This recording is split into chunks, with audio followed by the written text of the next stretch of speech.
How y'all are? Welcome in Griffon Show. Great to have you with us. Terrific Tuesday, despite everything that went on in Baton Rouge. We are here and glad you're here with us. 844-766-6607. Hickson has it hotline. By the way, broadcasting in Shreveport tomorrow.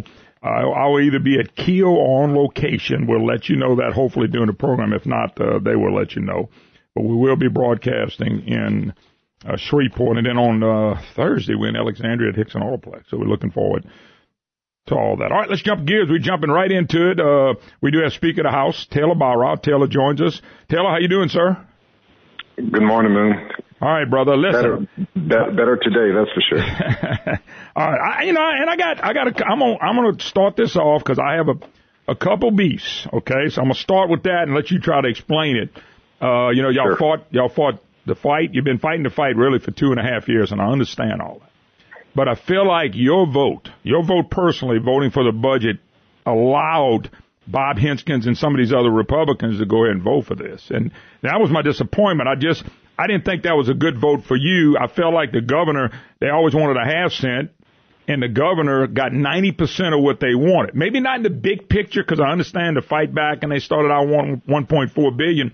But I felt like your vote allowed other Republicans to go vote because it was the Speaker of the House. And if the Speaker votes for it, if the Speaker doesn't vote for it, I don't think some of these people could have voted for it.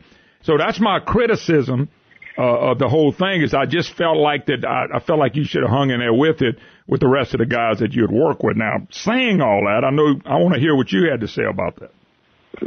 Sure, and I'll come back to the vote in a second, because I think the explanation getting us up to that point helps with, I think, those last members that offered their support and why they did.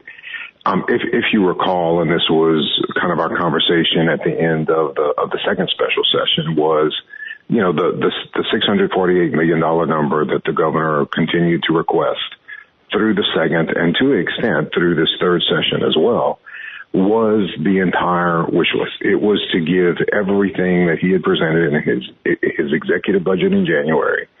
If we raised $648 million, it would give him everything in his executive budget. Mm-hmm.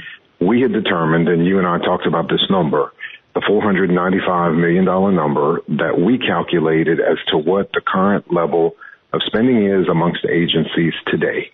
And we saw no need to go anywhere above that number, and we wanted to stay as close to that number as we could. We had fought for a standstill budget last year, and the Senate didn't agree with us, nor did the governor. Mm-hmm. And if we approached it this year as that we were going to allow the agencies to function, and most of them claimed that they could, on what they were currently spending in the budget that ends on this Saturday. Mm-hmm. So for the Republican members, whether they were, the ones that voted for or against the bill on Sunday night, it was an effort to, if we were going to consider revenue and the renewal of the any portion of the penny, we were never going to venture above $4.95. I go to REC at 10 o'clock to recognize basically two bills that passed. The Paula Davis bill that had revenue in it of $463 million, and another bill by Representative Jackson that had $33 million. That equals $496 million. Give or take a little bit, we missed it by hitting it exactly on $495. But that, in my mind and a lot of our Republicans' members' minds, was the ability to force them to stand still and cut the other $105 million that they can't honor. How they do it, whether they choose not to give the civil service pay raise, whatever they choose to do with it, the executive department is affected. The corrections department is affected. The Office of Juvenile Justice is affected. They will have to implement what part of that wish list they don't honor. Mm-hmm. But we never intended on getting anywhere above $495, and we stopped at $496. Now, let me clarify one thing too. I know there's a lot of conversation about the largest budget in state history. Totally agree. I went back and looked at the numbers. We are there. But that $33 billion has absolutely nothing to do with what we passed on Sunday night. And I say nothing, but let me explain why.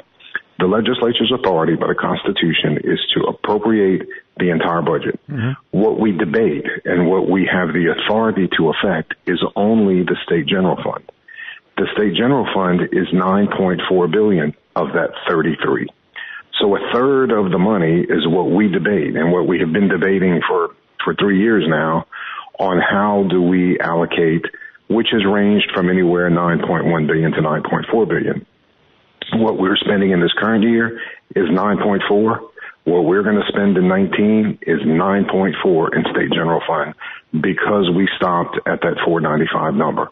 Now there's another 46 million in there. That was a statutory dedication redirect that the Senate chose to do with some of the BP money. By the way, let me stop right there. That's one-time money that we heard for years that was our problem. So we got one-time money, and I'm going to call it the Bel Air was Darden budget because they kept saying, we don't do that, they don't do that, they don't do that. $46 million to a regular person is not chump change.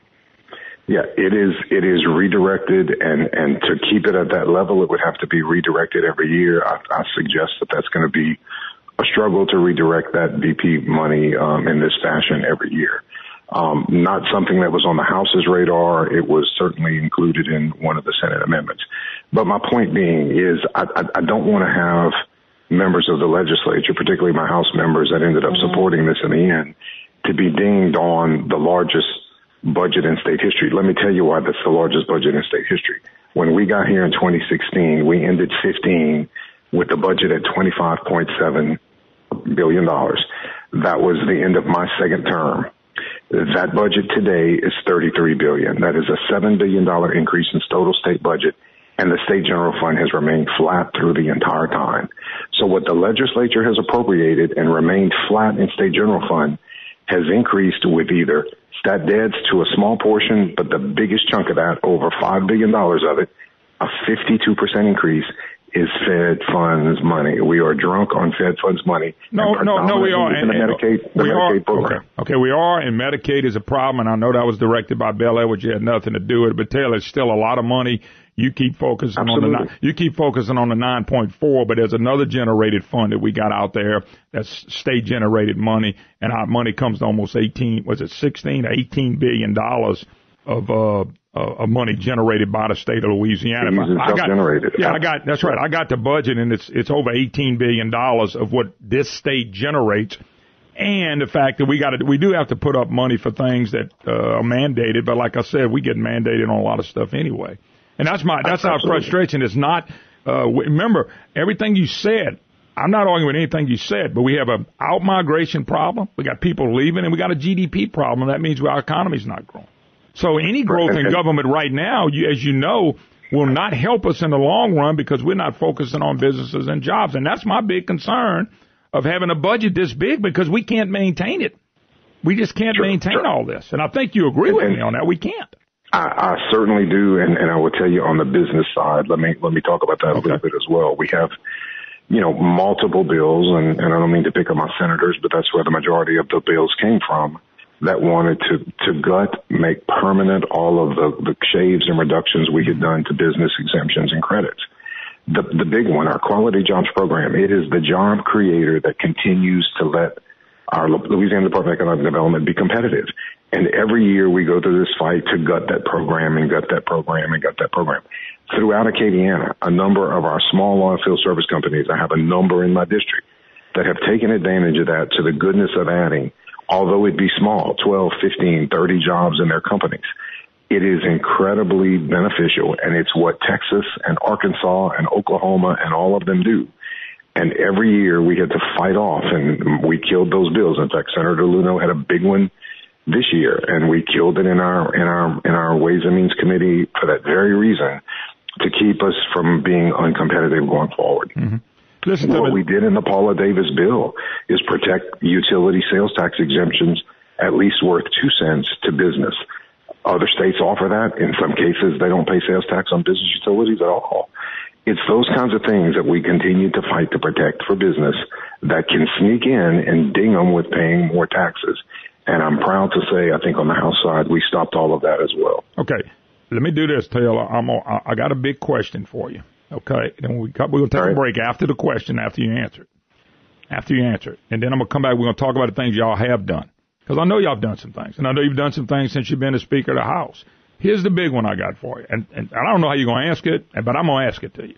Okay. Now, and then look at this. This is a sincere question, and I'm hoping you can answer it. You fought with with Lance Harris and Alan Sebald and Cameron Henry and Barras. Not Barras. You are Barras. Blake Miguez. You fought with these guys. But when you made that vote, everybody in the press, all the liberal press, all Bell Edwards down, all the liberal politicians are praising you. The newspapers are praising you. Times-Picayune, you're one of the winners. In the Advocate, you're one of the winners, so you're getting all this praise. And that's fine. But the guys I mentioned are getting their rear ends handed to them. They're calling them losers. They're losers. They got beat. They're laughing at Times-Picayune. I know they ain't a people that can fill up a gymnasium that reads that crap anymore. But the Advocate's doing Stephanie Grace, and they all blasting the people you walk with. What do you tell these 3 guys or 4 guys or people that you walk with? Because they're being blasted and you're being praised. And you're being praised by the left part of the state. I know it's a tough question. I told Brandon I was going to ask it to you because when I read all this, it kind of upset me a little bit. The guys that fought with you are being the ones that are run under the bus and under the table. So I want you to help me understand this because this is the problem I probably have. And like I said, we're going to come back and talk about the positives because there's a lot of things you've done good. So I'm not throwing you under the bus, but I think you need to help me out with your buddies on this because these guys fought with you, but when it came to the end, you were on the other side and they weren't. So talk to me. What about these guys? They're getting beat up. Yeah, and a couple of things to that point. And of course, the praise from the liberal press has been something that I've not searched out for and not looked for, and you know, at the end of the day, not something that makes any difference in the decisions that I make going forward. But when I talk about particularly the Republican delegation on the House side, we have 61 members. When we were approaching whether it was 0.33, 0.4, 0.5 of the fifth penny, it was obvious that anywhere from when you look at the 63 vote on the Law Leger bill from the second session, when you evaluated that vote, and I did it extensively backwards and forwards, you ended up with anywhere from 32 to 35 members supporting some version of that, and I'm talking about Republican members. That spoke a little bit loudly to me that a majority of the Republicans, not by a whole lot, but a majority of the Republicans were considering supporting a portion of that. What I spent weeks trying to determine was exactly what their limit was. Because if it was a half a penny, I was going to object. I would have never voted for a half a penny. We forced a vote on a half a penny to prove the point that there were not 70 votes for that. But my point to that is, I would have not supported a half a penny because it would have taken us well above the $495 million that those agencies needed to survive at their current level. Can they be cut from that current level? Certainly they can. And that's where I'm going to ask my Republicans that couldn't offer support to continue to help us going forward with our spending and budget reform pieces. You know, I lowered the bill that I did in the regular session, lowered the spending cap by $1.3 billion. With this budget, Jay Jordan and I'm going to start bumping their heads up on that spending cap here real quick. I also have a constitutional change that fell apart in the first special session of this year that would change the formula in the Constitution going forward to match up to our economy. To your point about the domestic product number, we want that spending cap calculation to mirror what our economy is doing. Today, it's not doing that. No, listen, everything you said, Taylor, I'm with you, I understand it, but the 3 or 4 guys that really hung with you, they're just being beat like a bunch of yard dogs, and like I said, you're not. They're praising you. I don't think you did it to be praised. I know you better than that.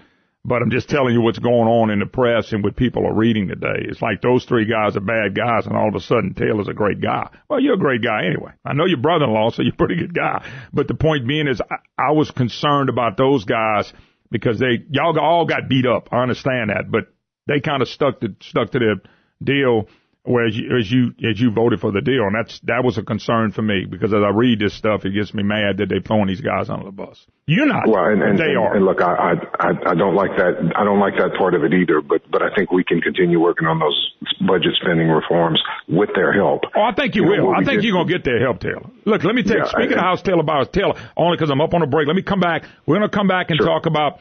We're going to even back up from the beginning when Bell Edwards really wanted $1.4 billion worth of new taxes. And I want you to explain something to me.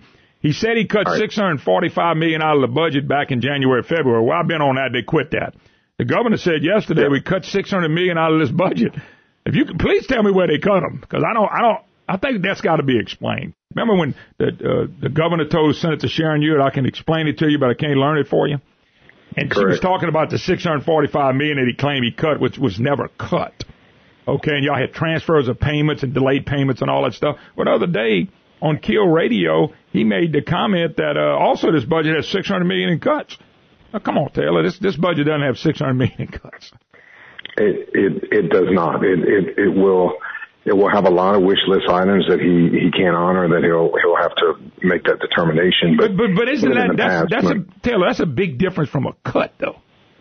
Absolutely, and let me tell you how most agencies that have the ability to do it. Not every agency has the ability to do this. If you are an agency that receives state general fund, you have a stat dead.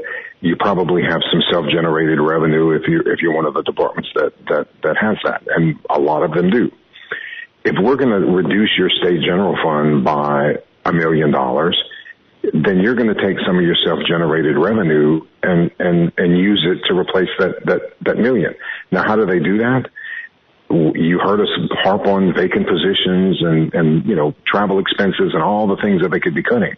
They determined that instead of using the $1 million in state general fund, we're going to use $1 million in our self-generated revenue and still give our raises and still travel and still do what we want to do, even though the legislature won't give us state general fund. Yeah. We call it a means of finance swap. It is robbing Peter to pay Paul within the department. Yeah. So, now, but here's the deal, and I got to take a break. It's not a cut. You can't claim it's a cut. I don't think you can. It is a cut in state general fund, but it doesn't mean that the department laid off anybody or quit providing a service. Okay, hold your thought, because I got to take a break. We'll come back and address that. One more segment with you. I know you got to get out of here. 844-766-6607. Hickson has a hotline. We'll be right back. Hi, y'all. Welcome back. Moon Griffon Show. Great to have you with us. Speaker of the House, Taylor Barras, I'm a special guest, just getting through another session.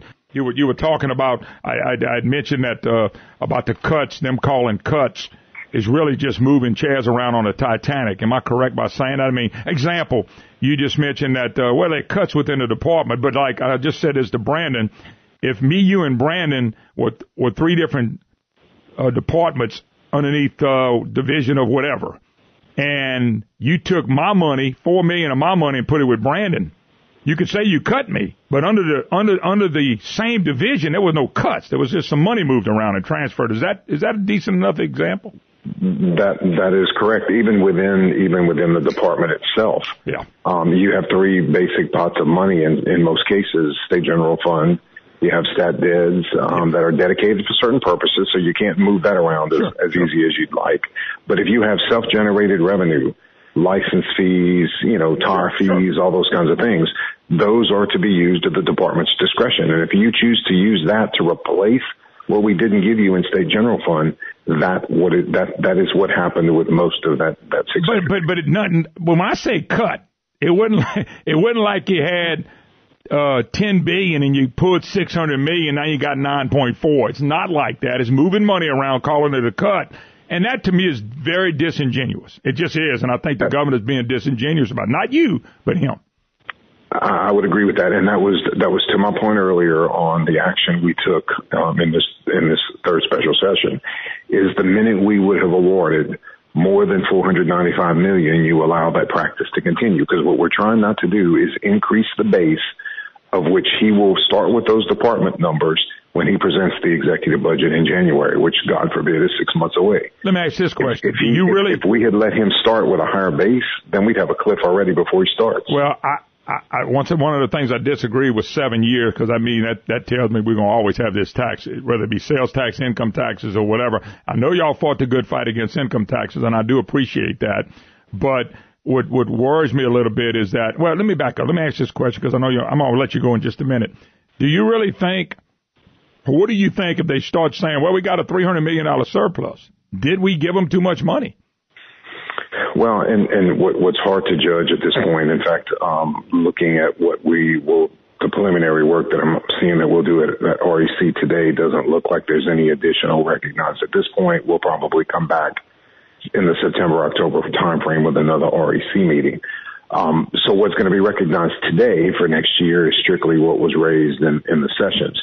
I anticipate that there could be some, it's hard to say which category would would have the increase. We haven't seen any of the collections jumping up and screaming at us, so I don't anticipate it being a big number. But from all practical purposes, I would not expect that to happen, possibly in a small way, but not in a big way. You know, with the whole 7-year discussion, you know, whether that lasts for 7 years or not, I think will be up to debate. What I talked with a number of members about is two things. I mean, a lot of members were saying, well, if it starts generating too much, if when the internet kicks in, we can repeal it. All of those things are good discussions. I think there's a silver lining in that, and does that lead us to some better reform discussions? A flat tax on income tax, an elimination of the income tax completely, an elimination of corporate income tax. When you put those kinds of things on the table before you repeal, or if you repeal, or if you change it, or if the internet kicks in, these are good discussions going forward that could help us with some tax reform. But I would not go down that path unless we adjust the spending cap, put some Medicaid reforms in place. I did bond security redemption fund language to change the way we pull money, the way we pay state debt, which needs to be corrected. Still working with the treasurer on that effort. So I would suggest that we never let the pedal off on those spending reforms, and we're not quite there yet. But it's those things that prevent departments from coming with $400 million wish lists when you start bumping your head up against the spending cap. And that's where the division would have to throw those budget backs and say, you can't ask for this much. Last question. I'm going to let you go. I appreciate your time. Internet sales tax. Now, here's what I'm getting. I don't order 2 things a year on the internet. I just don't. I'd rather buy them local. I'd like to go pick, first of all, I only fish. So I only buy fishing stuff, and everything's here, so I don't have to buy anything, okay? So let me just tell you that. But I was told that people that have been ordering this stuff on the internet, and I don't know this, I'm hoping somebody can call and let me know. They saying that some of the stuff that they ordered already has the Louisiana sales tax on it. In other words, they ordered to somebody out of the state, and this company's already put in Louisiana sales tax, I guess local and state combined, and they saying they already paying it. If that's true, if it's true, the media put out articles that, we can't do this quick. Well, we won't affect it. It may take 6 months. It may take 2 years. But if people are already paying it, that could be a big boom, at least from sales taxes going forward. So I just want to get your thoughts on that, because I'm just telling you, I've gotten 3 calls already. Said, man, I ordered something. I had already paid the tax. I said, well, the press made it sound like it may take 6 months. It may take 2 years. They didn't tell us it would start today. Correct. Well, and the actual assessment of it, from what I've seen in a couple of instances, that assessment has begun on a Louisiana invoice. Somebody shot me a copy of one yesterday. Yeah. The hard part is, even though, if it's Wayfair or whoever's collecting it, when they're ready to submit it to the Department of Revenue, that's where the disconnect is. We have got to get the effective date. We've got to get the Department of Revenue in a point to accept it. And we have a different kind of sales tax collection system in Louisiana with locals and states. So it's a little complicated on the receiving side. So I think that's a little bit further away. I mean, they can assess it. It's a matter of when we can receive it, and certainly when we recognize it as income going forward. Okay. Yeah. But when I was told that, according to the media, just nothing can happen real quick, but I got to believe you can make an adjustment real quick to collect the money if that's what your goal is. I would agree with that. I think the adjustments we need to make are minor, but at the same time staying legal with what the court case said as far as effective dates and those kinds of things. Well, let me just say this. I did challenge you on some things today, and I think it's my job to do that. But on the flip side, if Walt Leger was the speaker, we'd have never had more than one special session. And Louisiana would be crushed. Louisiana would be crushed with taxes. We would be crushed with taxes. Your income tax brackets would look totally different. Trust me. I agree. And to that point, where I'm going to appeal to my guys that stood tall, the 24 members that voted no, I'm going to ask and encourage them to help us with these spending reforms going forward. Be the author on them, be the driver of them, help us. Look, when to pull this off, I need all 61 Republicans. So I don't need the 24 and the 38 disagreeing going forward, because I need them all as we move forward with what we do with reforms, what we do with spending reforms. And look, the only way we stop the drunkenness of Fed funds, particularly in the Medicaid program, which is $4.5 billion of the $7 is the Medicaid program, is when we change the person on the fourth floor. And I hate to be that blunt, but that's the only thing that gets us off of that. No. The change, that'll happen next year. I promise you that's going to happen. Anyway, Taylor Barras, Speaker of the House of the great state of Louisiana. Taylor, we'll do it again. Thank you so much. Thank you, Moon. Appreciate the time. All right, no problem. All right, let's take a break. 844-766-6607. Hickson has it hotline.